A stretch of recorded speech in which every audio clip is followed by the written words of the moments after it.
Hello, Eastridge family. We want to welcome you to part 2 of our special video series on what we've learned from 2020 and how we can use those lessons to grow as individuals, as Christians, and as a church family. If you watched part 1, then you know where we're at. If you haven't watched part 1, I would start there. Yeah. So let's go ahead and dive into the conversation. Jacob, I asked you to kick us off today. I think one of the things I've learned, and I would hope all of us have learned this, just by observing what's going on around us, the need to be able to do two things, to be able to agree to disagree. We're not going to see eye to eye on everything. It's just not possible. There are going to be things that everyone disagrees with, and as long as they're disagreeable, so there are some things we wouldn't want to cave on, but as long as they're disagreeable, to be able to say, we're just not going to be able to see eye to eye on this. We need to be able to agree to disagree with this, and then once you've done that, not vilify who it is you've disagreed with. We're seeing a lot of that right now in the world, and I would hope the church could be an example of how to agree to disagree, to have differing viewpoints, and learn how to still exist as a group, as a community, to function without just descending into chaos. And so, it's always been important, I guess, but it seems very much so now, as we see so much of just it's either my way or no way, and if you don't think exactly like I think on this particular topic, then you're my enemy. That just can't sustain anything. That kind of thinking, and there's no growth. No. Yeah, a sentence that keeps popping in my head as you hit on this topic is, it seems like we've redefined differing opinions as character flaws. Yeah. And they're not. It's not a matter of you and I respecting each other as human beings, and you having one perspective, me having a different perspective, and that being an opportunity to grow, to learn about each other, or to agree to disagree and continue to be friends. I think you're 100% correct. I think we've put differing viewpoints as character flaws and as the personification of evil. We use way bigger language in this culture than we did. I know when I was growing up, and I think most people would probably understand that's true for them as well. That language has consequences, and it puts us in these positions where you can't disagree, or you can't agree with someone from a different perspective on even little points, because there's almost like this, like you're conceding to evil, which is just craziness. But that's what popped in my head as you were talking. Yeah, and it's all about winning the argument, right? And we got to realize as a church, we're not about winning arguments; we're about winning souls. And if we become more concerned about winning the argument, we're going to lose souls over arguments that don't need to be taking place. I've seen that sentiment time and time again, the idea that disagreement is grounds or justification for withholding respect, grace, love, the things that Christians should be putting first, no matter where we agree or disagree with someone. Yet somehow we think, because we disagree, I can use those grounds of that is a character flaw, that is a wickedness or an evil, that therefore I'm justified in withholding love from that person, which is totally unjustified and totally un-Christ-like. Or I'm justified in withholding it because I feel like they've withheld it from me. Right. So that's something I've seen a lot over the last few months in particular, is we're very quick to justify our own indifference to people, our own aggression towards people, if we can somehow find some rationale in their behavior. Well, you did this and you did this, and I think that flies in the face of what we're supposed to be as Christians and who we're supposed to be as Christians. Right. I think there's a consistency to our behavior that's expected regardless of how we're treated. But we're really quick to say, well, but you did this, you did this, you did this, so all of my feelings are now justified, all of my aggression is now justified. It feels like sometimes we forget we follow a man who not only had people that disagreed with him, but to the point of they tortured him to death, and he did not strike out against them at all. And somehow we think we're exempt from that as Christians. I don't understand. Jesus is our Savior. This is our Lord. This is the person who set forth the example that we are following, and who is our rabbi, whose teachings we follow. And somehow we think we are apart from that because we're entitled in some way. It's just ridiculous to me. Well, and to take that idea, so the idea of the world in which Jesus resided, I think it's fair to say that there was a little bit of political turmoil in that culture as well. And what's interesting is what he experienced walking the face of the earth with, occupation of an invading force and oppression of a people was so much more extreme than what we think we're dealing with now. And yet he still, despite attempts to bait him into these political ideologies or political statements, he wouldn't take that bait. But our culture now feels justified because, well, we've reached this point where now we're justified in getting involved in this. And I don't think that's what we're modeled. So what you're saying is I'm not going to change the trajectory of someone's life by my Facebook post. So, okay. Well, no, that's not true. We can make a difference. Okay. When it comes to Facebook, that hide button is a beautiful thing, right? It's a beautiful little button to click. It is, but you know what's funny? In particular cultural moments, hiding Facebook, period, is probably not a bad idea. Yeah. This is something that I know there's a cultural touch point on it, so I won't get too deep into it, but Uganda yesterday outlawed all social media because it's an election season. Maybe there's something to that. Maybe something to the idea that we will shut down our Facebook accounts and our Twitter feeds in moments where things get really emotionally charged. Well, to build off of what Jacob started just with, to think about how the world often vilifies the other, whoever the other is, because they are the other. And yet when it comes to looking at this through a Christian lens, why would we expect anything else from those who are of the world?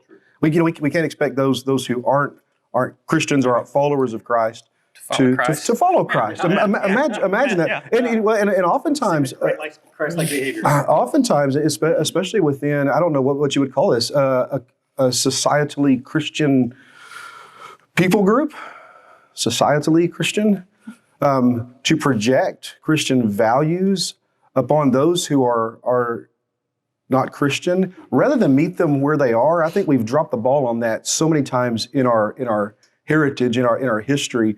And even to think about the history of the church, we're the church.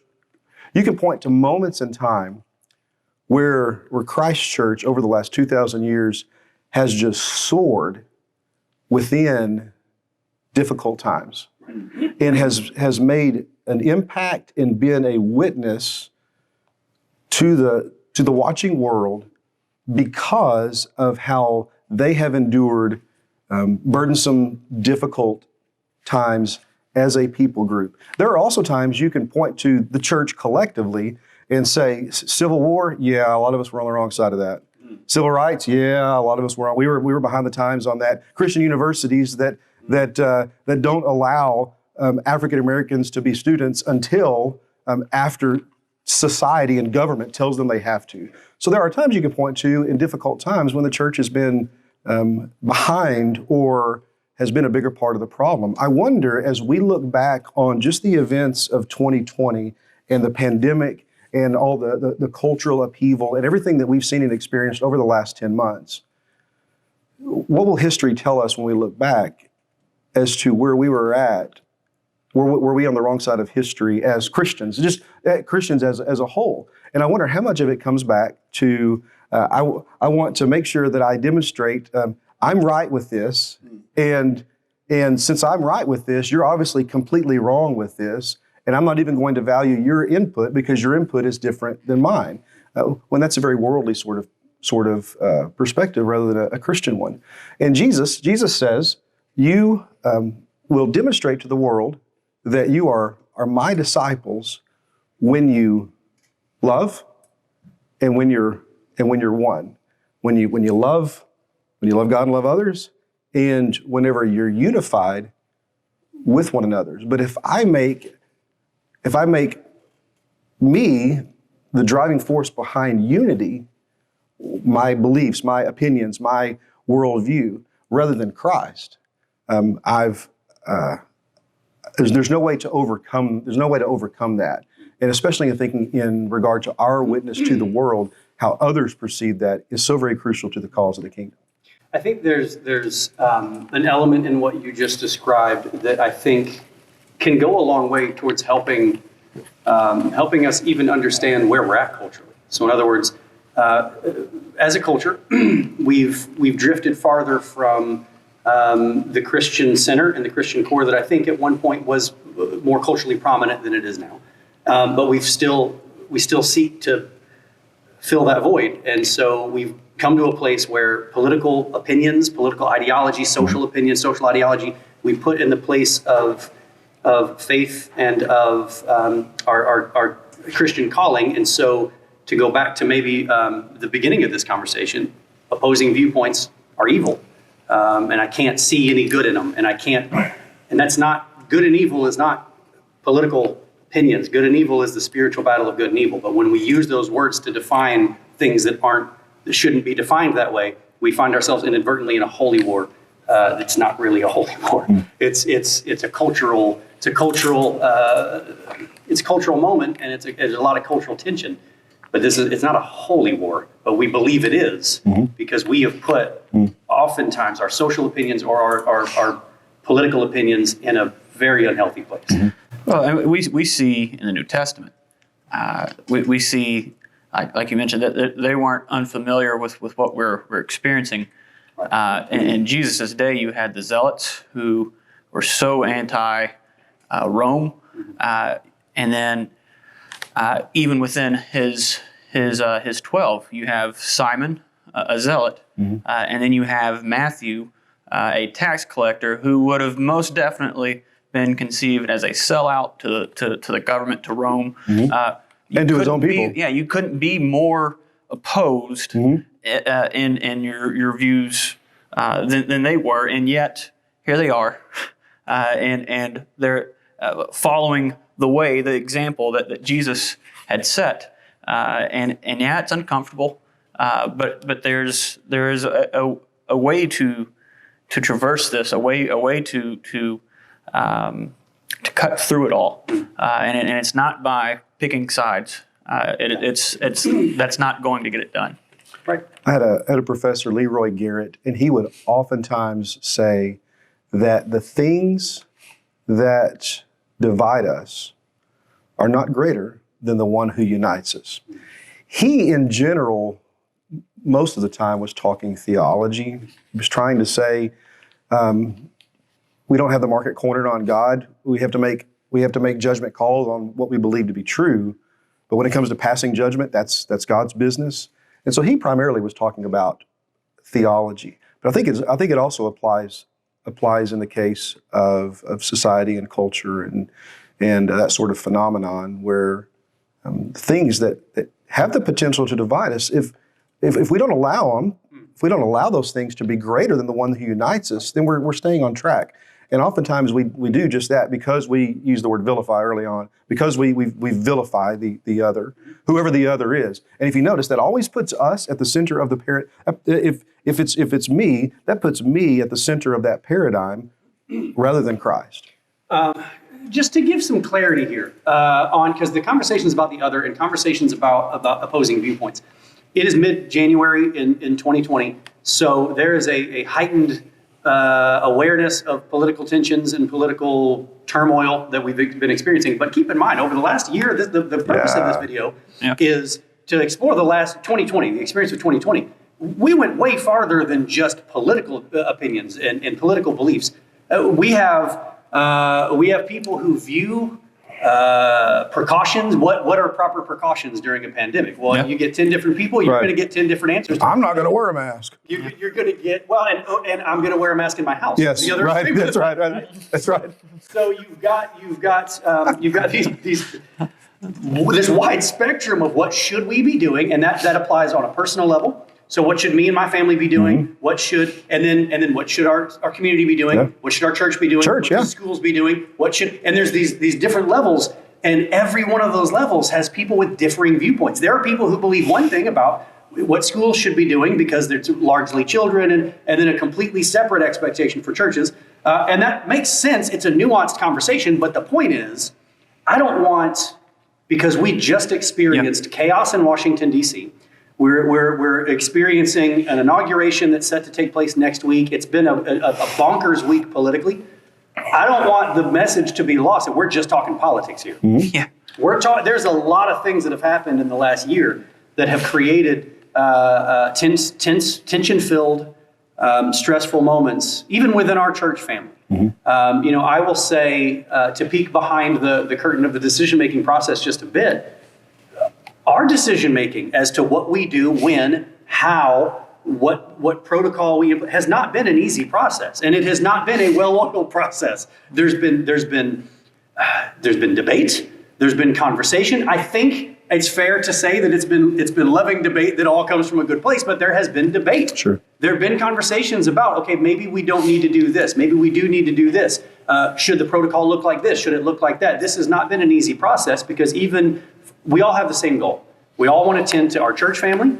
We all want to provide the safest, spiritually safest, and also physically safest environment for people to be spiritually fed. But man, we got different ways of getting there. And so the tension we're talking about now, I think, spreads way beyond just the political turmoil. I think whether you're talking politically, socially, culturally, some of the tensions in society as far as just the system of society, race in society, all of those relationships, and then even to balance that with from a Christian perspective, our relationship with one another, our relationship, dial it down to just the Eastridge Church of Christ, the relationships that we share just within this fellowship, the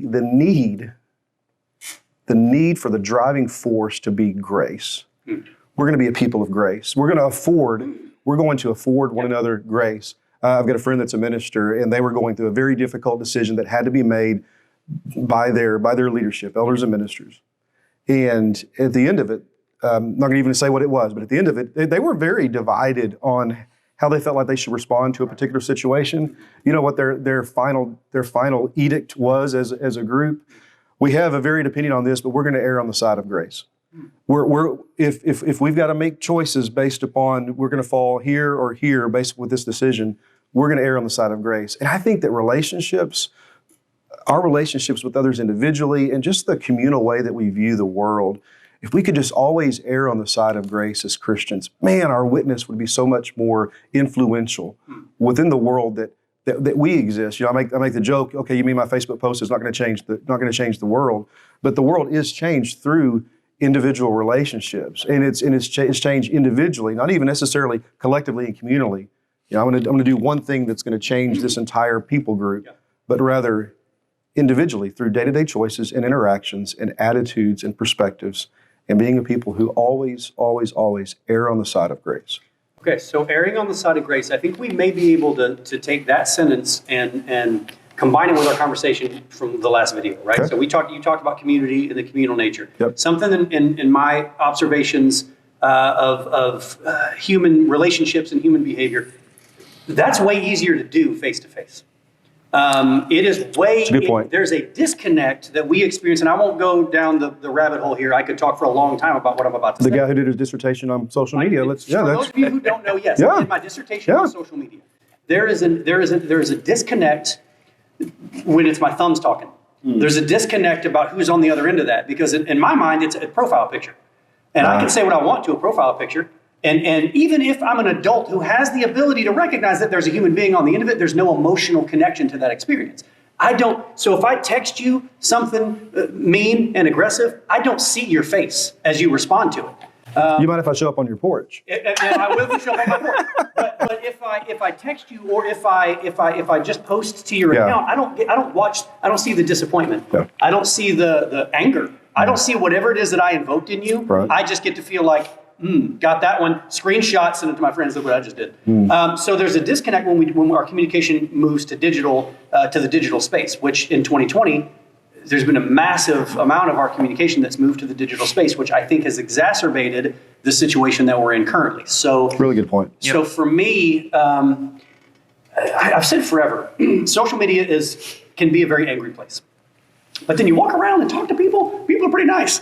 that we tend to like each other. We tend to get along with each other. We tend to open doors for each other. Now, it's the South. We do some of those things. But we tend to open doors for each other. We tend to use manners. We tend to wait in line politely behind each other. But then online, we aggressively attack each other and aggressively insult each other. And so to me, I think it would do us good to remember that the intentionality of community is important, because it helps us connect to our faith, it helps us connect to our, but it affords us the opportunity to offer grace to people. That's good. There's things that I would not say to people in person that I might be more inclined to say digitally, and that's not always a good thing. Well, and even, of course, you guys are, not just me being a little bit older, but you guys are all more technologically advanced than I am. I thought that me being able to Zoom was like a step in the right direction. But there's even a word for it. So somebody's got a fake account that what is it? Burner account. They have a burner account because they want to just have this sort of ability to just blast people. Consequence free. And with zero consequences. This doesn't reflect upon me as a person. This doesn't reflect upon me as a Christian, my family. On the little egg that It just all it is just me being able to demonize or vilify or be angry or spout whatever I want to anyone else. And really what that reveals is what's within. The Facebook page doesn't do that, but the burner account, not advocating a burner account, but the people that have those that have those. Oh, it is so unhealthy. Would there be a good reason to have a burner account? You know what I mean? And so just because you're already angry and want to make yourself angrier. Okay. I mean, really, that's the burner account phenomenon, which is a phenomenon, by the way. There's people that you know and love who you would be shocked at the fact that there's an extra profile on there on the Twitter account that gives them the feelings of invincibility, because they can, whatever, it's consequence free, it's not going to be tied to me whatsoever. But man, that erodes your soul, and that erodes your compassion for people, and it makes you angry. I think we're taught over and over and over again that you are what you surround yourself with, and you are what you indulge in. And when you indulge in hatred and you intentionally do it in a way that's consequence free, that's just not a healthy place to be. So to me, you don't have a burner personality. You know what I mean? I can't go into a community and talk face to face aggressively and mean and rude with people and have no consequences for it. But man, I can do that digitally. All right, other thoughts? Just kind of piggybacking off of that, to bring Jesus' word into 2020, that whole mindset, when Jesus says you're whitewashed tombs. You look good on the outside, but on the inside it's death. You clean the inside of the cup, and then the outside will be clean too. It's out of the overflow of the heart, the mouth speaks. Sure. So, that doesn't free us from any of that. With our theme on things we've learned from 2020, I know, Jason, you said your second one for this video kind of fit in with Jacob's. Did we cover what you were? Yeah, I think so. Just and maybe even sometimes it's good to have my own individual thoughts and to think about how this impacts me individually or the kind of the sphere of influence that I have. But it's good to bounce ideas off of one another. Imagine that. You know, it's good to be able to hear from others, from their perspectives, because even though we have each gone through and are going through all of this uniquely and individually, we're also going through it collectively. Absolutely. Well, in that collective time, I've always viewed our church fellowship time as kind of a pressure release, and being face to face with people, doing what some of the things we're describing, doing. Man, it really can take the pressure down. It can take this sense of frustration and stress down, and can allow you to live a much calmer life. Mm-hmm. Alan, thoughts on our theme? I do have something. Going back to Jason was starting off this conversation on part 2 about how sometimes I think we get surprised by and place expectations on the world of why are they not behaving in a Christian way, and we get shocked at that, and why would we expect anything less? And I wonder if there's some sort of built-in fear, maybe from the church or individual Christians, that we may end up being the other ourselves from the perspective of the world. And we don't want to be. There's a certain comfort of, if we get to, kind of travel along with culture, that's great. Look at us working together, and we don't have to be persecuted for anything or feel like we're the other in the situation. We're the marginalized. And I think sometimes out of fear, we're anxious to maybe agree a little bit more with the world or be more agreeable than we should be. When there's supposed to be a boldness with the things that we believe and things that we should not let up on. And I think we should celebrate those differences sometimes. And I think sometimes there's a comfort there that we don't want to let go of when we don't celebrate those differences. Does that strike a chord with anything you were saying before? Yeah, I'm just thinking about how Christians have always existed in the minority. And I wonder if sometimes our clamoring after a majority, I don't wonder, does that clamoring after being the majority, does that come from a carnal place?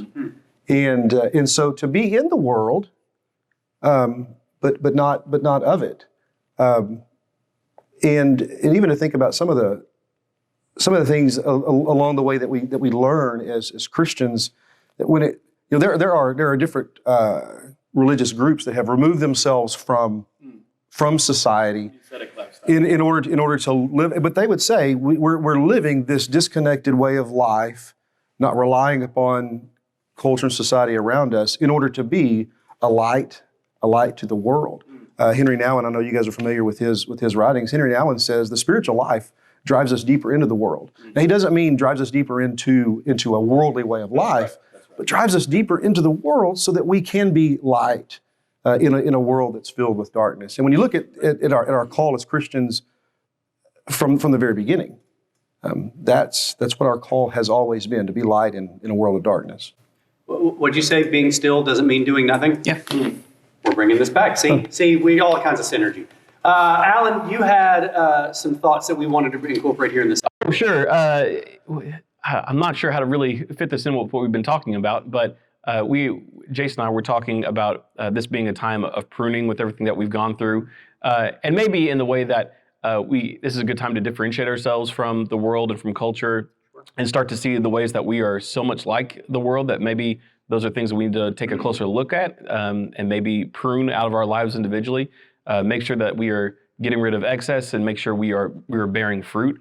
And that's always a tough process, because that chopping and the cutting down of things, there's pain and discomfort involved in those things, because they're things that you've allowed to be attached to yourself, that you've grown comfortable with, and to get rid of some of those things is tough. And again, I think it puts us in a mind frame where we're fearful of being, out of the mainstream, and to look a little strange, and to give up something that everyone else is enjoying and doesn't see anything wrong with. And that's a tough thing to do, and even tougher when you're in a realm of Christians that don't have that same mindset of maybe that's something we think we should get rid of. And that's a tough thing to kind of follow through with your conscience in those moments, and make sure you're following where the Spirit's leading you. When you look to the Old Testament with regard to God being the one who does the pruning, the pruning process is painful, but the purpose of it is health. Yes. The purpose of it is growth. Jesus, builds upon that very idea on the night before he's arrested, the night before he's crucified, and he gives this analogy of I'm the vine, you're the branches, and he says our Father's the gardener, and he's the one that's doing the pruning, and he's talking about he's doing the pruning through this difficult process that they're about to go through. And he gives them that example moments before he's arrested and moments before they all run for their lives. But the pruning process, accomplished by God through difficult times, especially through difficult times, is a painful process, and yet the purpose behind it is health and growth. But it's just a matter of, number one, will we willingly allow ourselves to be pruned, and will we allow health and growth to follow and to take place? Because it's pretty easy whenever you go through a difficult time to become embittered and angry and hurtful and hateful, rather than to try to have a perspective of, okay, this is pretty awful, but God's at work here. That image of the potter shaping the clay. The potter shapes the clay by applying pressure. We don't like that at all. I think really that's what you just described is the purpose of why we're trying to do this. Because 2020 was hard, and we've, I think, slipped into an endurance mindset where we just want to endure it, and we don't want to miss. Let's just get through. Yes, we don't want to miss. Pain is it's hard to manage, but if coming through it, if you know that there's going to be growth, it makes the pain easier to endure. And so if we know that we're looking towards a growth mindset on what's happened in 2020, my hope is that we continue to think about that the next time. Look, 2021 is going to bring hopefully a return to something more familiar where we're able to but it's not going to be the end of struggle. It's not going to be the end of bad moments culturally, personally. We want to really try to instill the idea that pruning is valuable and that pain can be valuable when it's considered through the lens that you just described. Yeah. And I want to make sure that this idea of returning to normal isn't something that we hold too high on a pedestal. There are things you mentioned before. This is a chance for us to slow down and maybe think about the reset. You know, what are things going to be different? How are we going to be starting over when we're coming back together? And even in the youth ministry, we've been thinking about what are the things that, you know, as soon as we're able to be back in a more traditional format, there's some essentials in youth ministry that we cannot wait to get back for. I think there's some things that were a little bit, you know, superfluous or luxuries or things that were nice add-ons to our youth ministry program that maybe we'll get to those later. But there are some things that we definitely want to get back to. And that way, I think we are, as individuals and on a bigger scale, to be able to think about pruning and some things that can be, that maybe were just extra and for growth can be done away with. Okay, well, to move this conversation to its conclusion, I told you guys I would end with my final point for the video, and then we'll just kind of wrap things up. Mine was it was in the same vein of what you guys are talking about, but I think it's a little more individualized. Okay, so my thought, my other takeaway from 2020 was, you guys know me better than a lot of people. You guys know that I have a very proactive, want to do things, keep myself busy mindset. And when I don't see it. I know it's weird, right? When I find myself struggling or when there's a problem, I just instinctively want to engage with active solutions, even if I don't know what that means. Just start doing something, right? So clinically and therapeutically, one of the things that I always try to instill in people who are going through difficult moments is that action can be valuable. However, 2020 has taught me that there are moments where I just don't have any control at all. And that, you guys know this about me, that was a hard lesson for me personally. I told you when we were planning this little video, I told you that I wanted to keep things personal-ish, but more applicable to the entire church family. I'm bringing this personal one in because I don't think I'm the only one that this is true about. There are things we just don't have any control over. And when we are confronted with those types of situations, being able to take a growth mindset, a pruning mindset, to be able to be intentional about being quiet, and I think really taking the last two conversations we've had and putting them all into a moment, there are times where the best thing you can do is remember those lessons that you were taught as a kid that we instill in our kids now about the sovereignty of God, and ask yourself, do I believe it? And if the answer is yes, maybe now is a moment to reflect on just how human we are and just how incapable we are of controlling things that we desperately want to control. Right? Yeah. There is a God. We aren't him. Yeah. Two best lessons in life, right? And even to answer the question, when everything falls apart, when you have no control over anything at all in your life, is God enough? And to experience that and to remind ourselves, and this is what I heard from you, is to remind ourselves of what we know to be true. This is what I know to be true. This is what I know to be true of God, and so this gives me comfort and confidence that even if and when everything's falling apart, that God's enough. That's right. Good. Your thoughts? Beautiful. That's what I like. That's the kind of comment I'm looking for. Thank you. All right. Well, we appreciate you joining us in this little exploration of lessons from 2020.